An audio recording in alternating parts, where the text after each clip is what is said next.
Alors nous sommes aujourd'hui, donc mercredi, on est le 12 Iyar et nous sommes arrivés d'Af Samech Aleph de Shabbat Samech Aleph. Nous sommes arrivés à la 6e ligne Af Rabbi Yochanan. Ça va là les Hade Ravuna. Donc hier on a vu, comme dans la Mishnah c'est marqué, un homme n'a pas le droit de sortir avec une seule chaussure à son pied, sauf s'il a une blessure dans l'autre pied.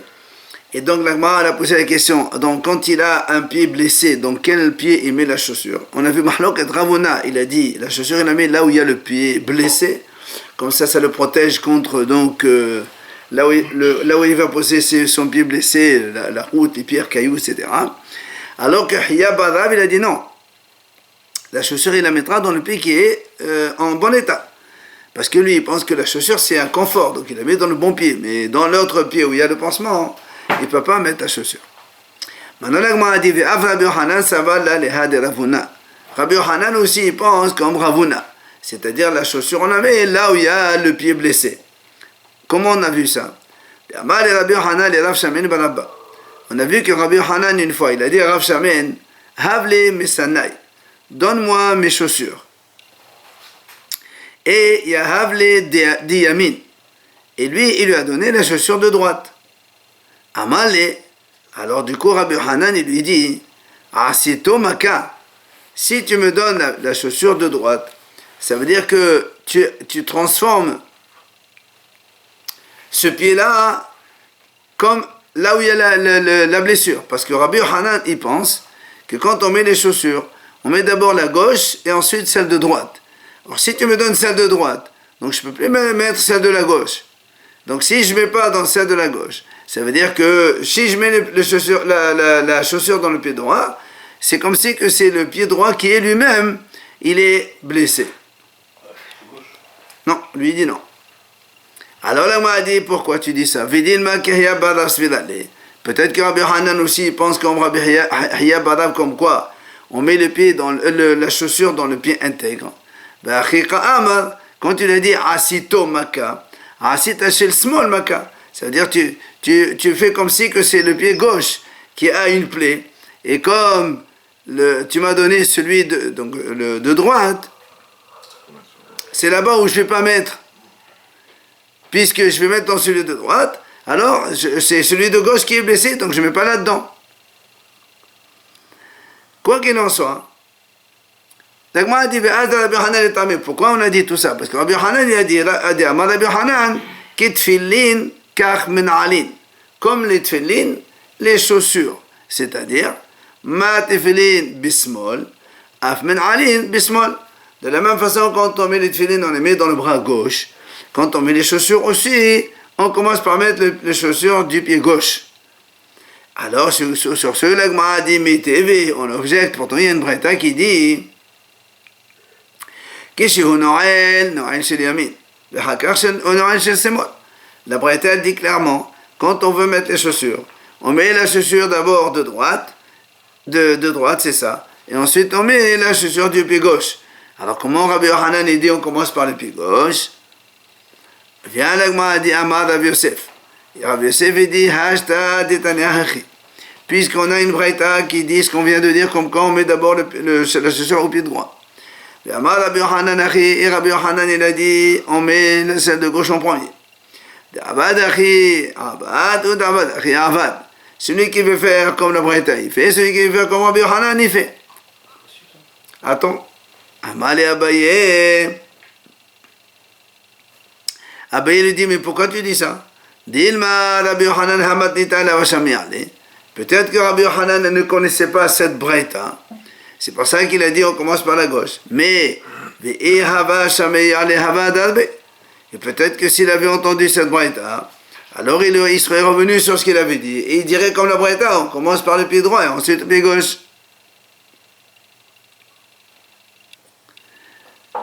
Et même si tu dis que peut-être, la Gemara dit peut-être qu'il a entendu, on a dit peut-être que non. Et même s'il avait entendu, peut-être qu'il dirait je ne suis pas d'accord avec cette braïta. Et donc je vais quand même commencer par le pied gauche en premier. Alors, sur ce, en conclusion, Amar Rav Nachman, Bad Ishaq, Yireh Shamayim, celui qui craint Hashem, Yotzei Yedeshtehen. Il fait comme les deux. c'est-à-dire comme la Braïta et comme Rabbi Yochanan. Alors il dit, qui c'est celui qui craint Hachem? Oumanou, c'est qui celui-là? C'est Mor Balé de Rabbana. Il s'appelle Mor, fils de Rabbana. Et comment on peut s'acquitter des deux? Comment le Rabbi Yochanan dit on met le pied gauche d'abord et la Braïta dit on met le pied droit d'abord? Alors, Yechi Avid, comment on fait? Alors, la Gemara dit, voilà ce qu'on fait. C'est Yem de Yemene, d'abord, il met le pied droit, la chaussure au pied droit, il ne l'attache pas. Oui, si Yem Nismane, après, il met le pied gauche. Et après, Vekata, Diamene. Et après, il attache le lacet du pied gauche, et après, il attache celui de droite. C'est ce qu'on fait nous aujourd'hui. Donc, Yere Shamaim, il fait comme ça. Amar Ravashi, Ravashi lui dit, Hazina le Rav Kahana de la Kafit. Moi j'ai vu Rav Kahana, quand il mettait ses chaussures, il ne faisait pas attention. Droite ou gauche, ça n'a pas d'importance. Tano Rabbanan, Chachamim disent, on sait donc, Kshihu Noël, Noël shel Yamin, Hakar Noël shel Semol. Kshihu Choles, Choles shel Semol, Hakar Choles shel Yamin. La Braïta nous dit comme ça, Chachamim enseigne. Quand un homme y met les chaussures, comme on vient de dire, on chausse d'abord le pied droit en premier et ensuite le pied gauche. Mais quand on veut enlever les chaussures, on enlève celle de gauche en premier et après celle de droite.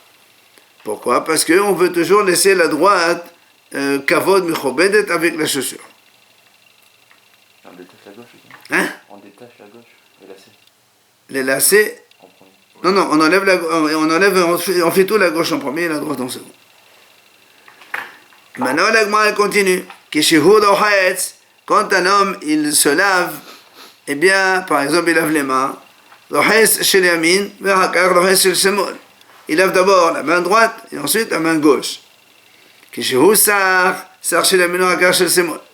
il veut se faire oindre, à l'époque d'avant, il faisait beaucoup d'onctions.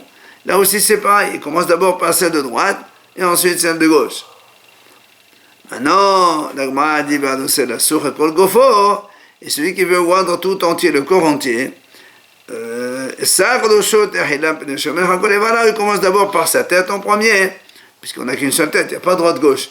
Mais après, effectivement, il fait donc la moitié du corps droit, et ensuite, le haut de droit et le haut de gauche, et le bas de droit, le bas de gauche. Après, on a dit dans la Mishnah, Velo Batefilin. Un homme n'a pas le droit de sortir avec les tefilines le jour du Shabbat. C'est comme la douche. Hein? Ouais. Amar Rav Safra. Il dit Rav Safra comme ça. Quand on a dit on n'a pas le droit de sortir avec les tefilines Shabbat, c'est pas seulement selon le Chacham qui a dit que Shabbat, c'est pas Zman Tefilin. C'est-à-dire on n'a pas le droit de... Effectivement, on n'a pas le droit de mettre tefilin Shabbat. Mais pas que celui-là. Mais même, ça veut dire que quand il dit Shabbat, c'est pas le moment de la tefilin. C'est pour ça que la Mishnah a dit, on n'a pas le droit de sortir donc avec les tefilin. Mais elle a fait l'olema d'ama Shabbat zman tefilin. C'est même le Chacham qui dit que Shabbat, c'est zman tefilin. Même celui-là, il dit qu'on n'a pas le droit de les mettre les tefilin. Pourquoi? Lo yetse. Pourquoi? Parce que, justement, on craint qui viendrait à les enlever et les porter pendant Shotarabim. La raison est simple, parce que comme leurs toilettes c'était donc à l'extérieur, avant dans les champs, et comme on n'a pas le droit d'aller avec les tefilin dans les toilettes, donc il va les enlever un peu avant, et il va marcher avec, et les poser avant de rentrer aux toilettes. Et donc c'est pour ça que même celui qui dit qu'on a le droit de mettre les tefilin le jour de Shabbat, il est d'accord qu'on ne les porte pas à Shabbat, parce que justement on craint qu'il aille les porter dans Shotarabim.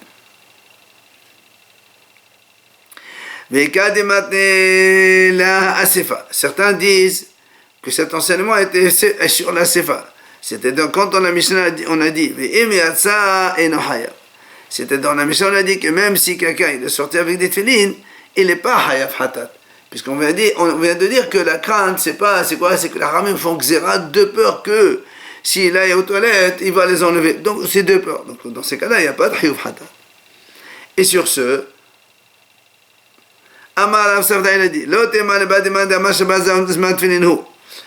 pas seulement, quand on a dit il n'est pas Hayav Hatat s'il les a portés, c'est pas seulement selon le Haram qui dit que Shabbat Zman Tefilin, on peut les porter Shabbat. C'est pour ça qu'il n'y a qu'une Xerat Hachamim, et c'est pour ça qu'il n'y a pas de Hatat. אלא אפילו למאן דאמר שבת דאוס מתפילין, הוא אינו חייב חטאת. זאת אומרת, אמר דאמר בושה ועדה, même le Hacham qui dit qu'on n'a pas le droit de mettre des tefilin Shabbat, eh bien si quelqu'un a des amis, il n'y a pas de Chayav Hatat. Parce que malgré tout, c'est comme un habit. Quand tu mets des tefilin sur la tête et sur le bras, c'est comme un habit. Et donc, il n'y a pas de Hatat, il y a uniquement Gzerat Hachamim et Assur de Hacham. Après, on a dit dans la Mishnah, Velo Bechamiya Bizman She'enu Mena Mumhe. On a dit, on n'a pas le droit de sortir avec un camé, une amulette, on appelle ça, donc c'est des noms qu'on écrit, on accroche à son cou, donc dans un collier, à cause des maladies ou des Aïnara, ou de tout un tas de choses. Amar à papa, il a dit à papa, La tema de mumhe gavra, ou mumhe kamiya, ella kema de mumhe gavra, fagav de la mumhe kamiya. Papa, il nous dit comme ça. Quand on a dit Shabbat, on n'a pas le droit de sortir avec un camé, sauf s'il est, la Mishnah dit quand il n'est pas fiable, efficace. Alors, Rapapa dit, quand on dit efficace, il ne faut pas exiger Mumhi Gavra ou Mumhi Kameya.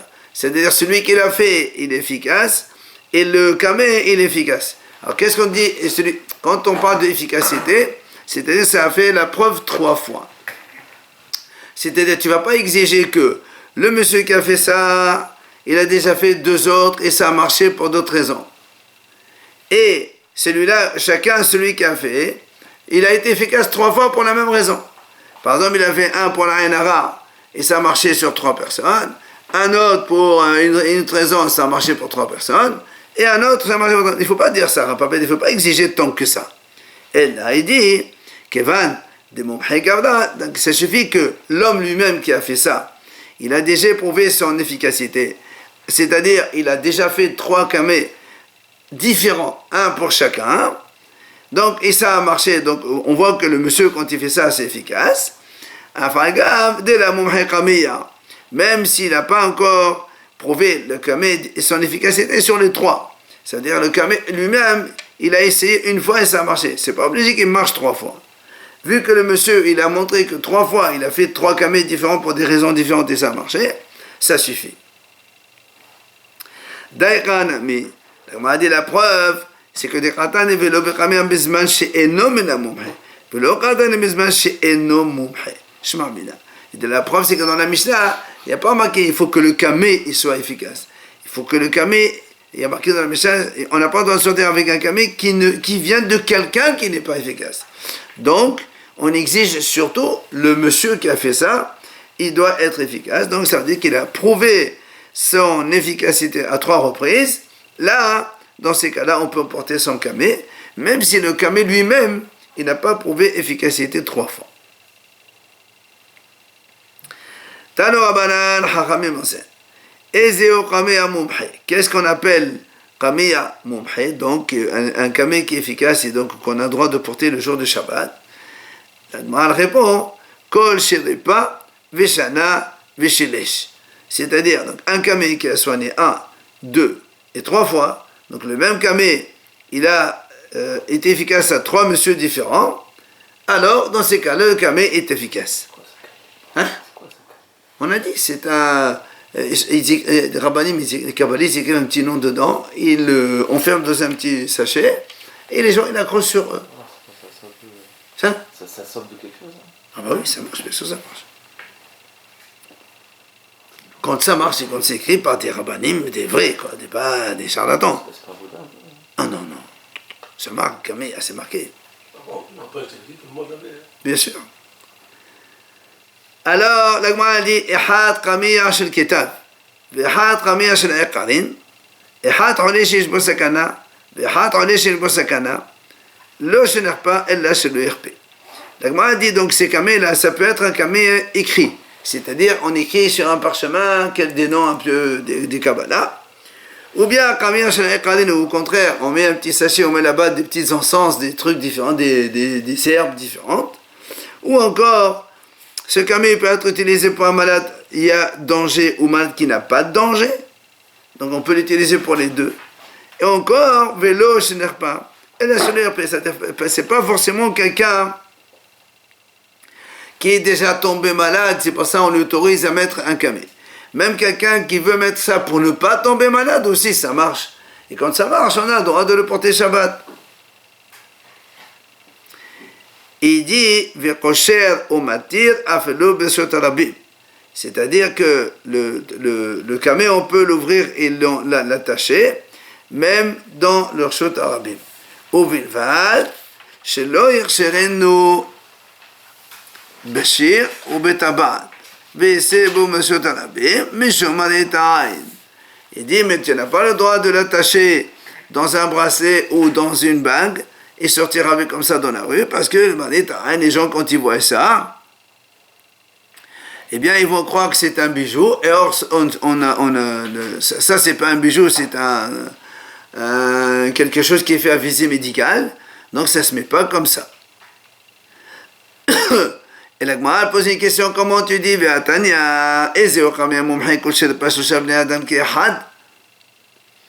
Gemara dit, nous on a dit que même un seul, enfin l'homme qui est mumhé, alors ça suffit. Maintenant on voit que le contraire. La Braïta a dit, qu'est-ce qu'on appelle un kamé mumhé? Il faut que le kamé lui-même, il a soigné 3 hommes qui est had. Ça veut dire donc tous les mêmes avec le même kamé. D'accord? C'est-à-dire qu'il faut que ce soit le kamé, le même, qui a guéri 3 personnes. Toi, tu m'as dit non. Kamé à mumhé, c'est quand le monsieur... Nous, on a dit... Ripa, Shana, Vishilesh. La Gemara a dit, qu'est-ce que c'est un kamé à mumhé? Il a soigné, donc, 1 fois, 2 fois et 3 fois. Ça veut dire même pour la même personne. Il dit non. La Gemara a dit, dans la Braïta, c'est marqué...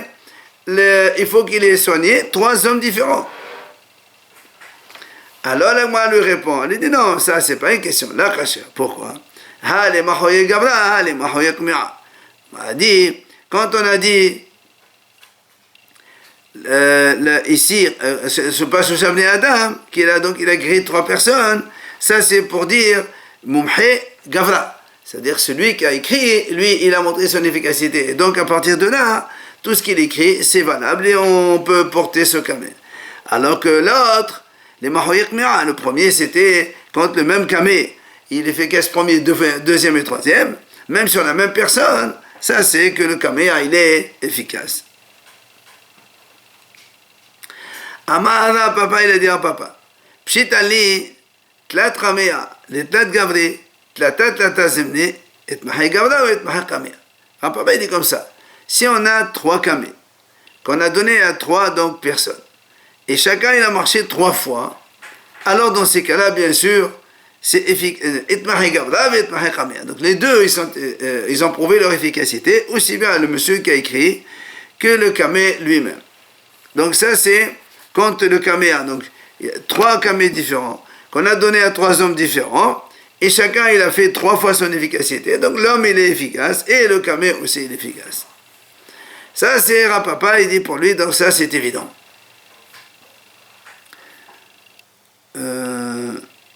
Donc, hein? Maintenant, il dit comme ça. Tlata kamea le tlata gavri had zimna. Si maintenant on a 3 kamés, qu'on a donné à 3 hommes différents, et chacun, il a été efficace 1 fois. C'est-à-dire un kamé pour un homme, un autre kamé pour un autre homme différent, et un autre kamé différent pour un autre troisième. Alors là, il dit là aussi, Gavra et Mahé, là, qu'est-ce qu'on voit ici? C'est l'homme qui écrit les kamés qui est efficace, puisqu'il a prouvé que ça marche 3 fois. Mais le kamé lui-même, il n'est pas efficace, puisqu'il n'a marché qu'une seule fois. Maintenant, le contraire. Si maintenant, un monsieur, il a écrit un kamé, le même, il a donné à 3 hommes et ça a marché pour la même maladie. Alors là aussi, c'est le contraire. Le kamé, il est devenu efficace. Mais Gavra, mais le monsieur, il n'est pas efficace. C'est-à-dire, s'il te donne un kamé pour autre chose, pour une autre raison, on ne peut pas le croire. Et on n'a pas le droit de le porter. Viens maintenant, papa, il pose la question, il dit, papa, Tlata kamea le had Gavra, mai. Si quelqu'un, papa, il pose la question, s'il a donné 3 kamés différents, pour un seul homme, et pour des raisons différentes. Est-ce que Bon, c'est sûr que le camé, nous on a dit que le camé ne peut être efficace que quand il marche 3 fois pour la même maladie. Or ici, il lui a donné un camé pour 3 raisons différentes. Donc, le camé, il a fait efficacité une seule fois. Ok. Mais, l'agma a dit, est-ce que l'homme, on le considère comme efficace ou pas efficace? Mais on a dit, effectivement, comme le monsieur, il a donné donc à un homme le même, 3 différents, et ça a marché à chaque fois. Est-ce qu'on va dire, le monsieur, il est efficace? Ou bien tu vas dire, non, si ça marche une seule fois, c'est peut-être le mazal de la personne. Quand est-ce que c'est efficace? C'est quand ça marche 3 fois. Mais quand ça marche une seule fois, c'est pas sûr. 3 fois, sur 3 personnes différentes. Non, non, on a dit sur le même homme. Et là, on a dit sur le même homme. Sur le même homme, 1, 1, 1. Alors, ça fait 3. Le camion, il a fait. Mais non, justement, quand tu le donnes ici, il te dit, quand tu le donnes au même. Alors, moi, je donne à quelqu'un quelque chose, ça marche. Tu ne vas pas me dire que c'est efficace. Ça, c'est un hasard. Tu donnes pour une autre maladie, ça marche une fois. Quand est-ce qu'il y a une efficacité? Quand tu as prouvé 3 fois. C'est pour ça qu'il dit, quand tu donnes 3 hommes différents, tu ne vas pas me dire celui-là a la chance, celui-là a la chance, celui-là a la chance. Mais quand ça marche 3 fois sur 3 hommes différents, là tu montres ton efficacité. Mais sur le même homme, 3 différents, ça ne marche pas. Enfin, les moyens des tirs, elle ne répond pas. Eh bien, l'agma pose une question. On dit, est-ce que le camé, quand on prend un camé qui est écrit par un kabbaliste, par exemple, il écrit des choses dedans, c'est secret, il montre à personne, il attache et on te donne, il dit, est-ce que c'est kadosh ou c'est pas kadosh? On m'a dit, en quoi ça va t'intéresser? Qu'est-ce que ça va changer pour toi? On m'a dit, les maïl cheta. Donc, pourquoi tu poses cette question? Et les maléas solenum peladeka. Si tu me dis, si, la question elle est, imagine que le camé se trouve dans un endroit où il y a un incendie. Est-ce que j'ai le droit de le sortir de la maison pour le sortir dehors, comme des choses, des kdusha, des livres, des choses? Hein? Non, ça, il est couvert, il est fermé, c'est pas un problème. Donc, si c'est pour m'en dire ça, elle m'a dit, ça, c'est pas une question. Pourquoi? Parce qu'on a vu, la Braïta a dit, Tashema, Habelachol, Weakeme'in, Afal pi sheyesh bahen otiyot ume'inyanot harbe, Shebatorah, En matzele notan mepne hadelecha ou nesafim bimkoma. On dit non, il y a une Braïta qui le dit clairement, les bénédictions quand ils sont écrits sur un papier, ou les kmi'in, donc les kamé, même s'il y a des lettres et des choses, donc des psukim de la Torah, des morceaux de psukim comme ça, eh bien, ça n'a pas d'importance. On ne les sauve pas au cas où il y a un incendie, on n'a pas le droit de les sortir du domaine privé vers donc la Hatser qui est carmélite. On les laisse, ils brûlent sur place, c'est pas un problème. Donc, la question, elle n'est pas là. Alors, c'est quoi la question quand tu voulais, est-ce qu'ils sont kadosh ou pas? Ça, on a déjà la réponse. Alors, on m'a dit, on m'a dit, non, pour savoir est-ce que quand j'ai fini avec, je peux les jeter à la poubelle ou bien je dois leur faire gniza, c'est-à-dire les enterrer dans les cimetières. Là aussi, là, on m'a dit, Tashema, voilà, il y a une braïta qui dit, elle dit, Haya katouv alidot akilim al kadeh hametta. Il dit comme ça la braïta. S'il y avait le nom d'Hachem écrit, soit sur le pied d'un lit, soit sur les manches d'un ustensile, alors comment tu fais? Yagud virnezeno. Il enlève donc le manche de cette, parce qu'il y a le nom d'Hachem là-bas. On ne peut pas laisser comme ça sur le pied du lit ou sur le manche d'une casserole. Alors qu'est-ce qu'on fait? On va faire une misa. Donc là aussi tu as la réponse. S'il y a le nom d'Hachem, alors on fait donc Gnisa. Et comme les kamés en général, il y a toujours des noms kadosh, alors tu fais Gnisa. Donc la question, tu n'as pas besoin de la poser. Et là, elle m'a dit non. Tu sais pourquoi je pose la question? L'ikanes behen bebet akise. Est-ce que j'ai le droit de rentrer avec dans les toilettes, oui ou non? Maï. Yesh behen kdusha ve'asir. Là, on m'a posé une question. Donc, la question qu'on j'ai posée, est-ce qu'ils sont kadosh, oui ou non? C'est pour savoir, est-ce que si tu me dis qu'il est kadosh, donc on n'a pas le droit de rentrer avec dans les toilettes. Et si tu dis qu'ils ne sont pas kadosh, j'ai le droit d'entrer avec dans les toilettes. Alors, quelle est la réponse? Alors, on m'a dit, Tashema, Elle va répondre à partir de notre Mishnah. C'est marqué dans notre Mishnah. On a dit donc on n'a pas le droit de sortir Shabbat avec un kameh qui n'est pas efficace. Alors on m'a dit nafiq. Donc ça veut dire que si le kameh il a été fait par quelqu'un d'efficace, on a le droit de le porter Shabbat. Alors on m'a dit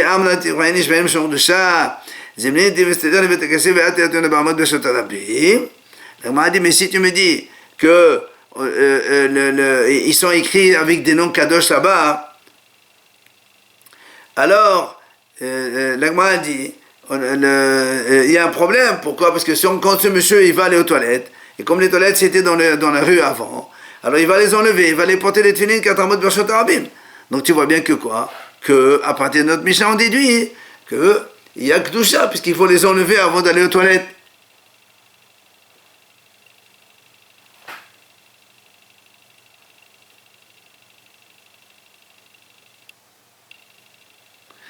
Pardon, ça veut dire que si la Mishnah, si vraiment c'est assourd, d'accord, nous qu'est-ce qu'on a dit? On n'a pas le droit de sortir avec un mais non efficace.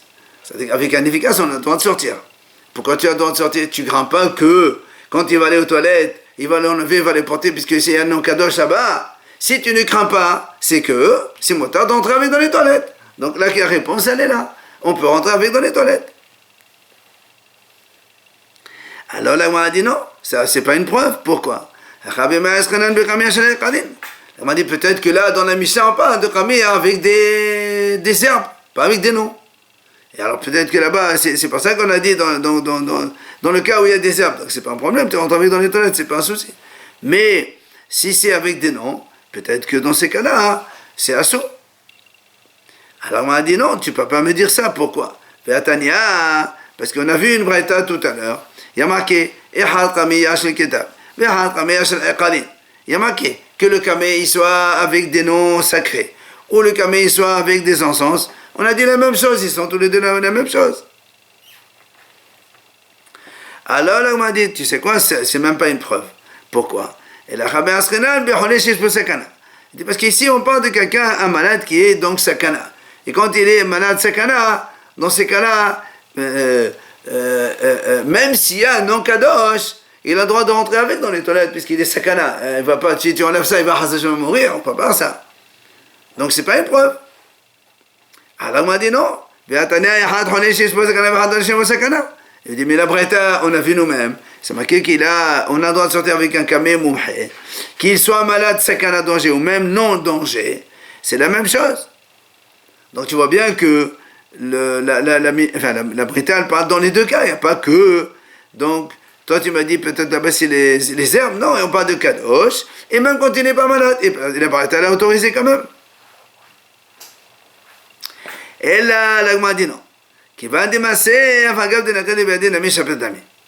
Elle m'a dit non, tu sais quoi, en vérité, la Mishnah qui a dit on a le droit de porter de kameh efficace, comme il guérit, eh bien, même s'il la met dans sa main, c'est motard, ça ne s'appelle pas porter.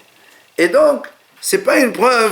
Toi, tu m'as dit, si on rentre avec dans les toilettes, ça veut dire que, non, si on ne craint pas qu'il va le porter dans la rue, donc ça veut dire que c'est sûr qu'il va le porter. Alors, il dit, non, monsieur, il a le droit de le porter dans la rue, celui-là, c'est pas un problème. Hein? Non, il n'a pas les tefillin, il parle du kameh. Il dit, comme il guérit... Le kameh est plus important que le tefillin. Oui, parce qu'il te dit qu'il va le démasser, comme il guérit la personne. Alors, donc, dans ce cas-là, on a le droit de le porter dans la main. C'est là où l'agma va quand même lui poser une question. Rabbi Yoshaya Omer, elle m'a dit, qu'est-ce que tu racontes? Rabbi Yoshaya a dit, même si on a autorisé de porter le kameh, on a le droit de le porter uniquement en collier, mais pas de le prendre dans la main et de le faire passer 4 mois dans Shot Harabim. Et là, l'agma a dit, tu sais quoi? Rabbi Maschena, bimho peor.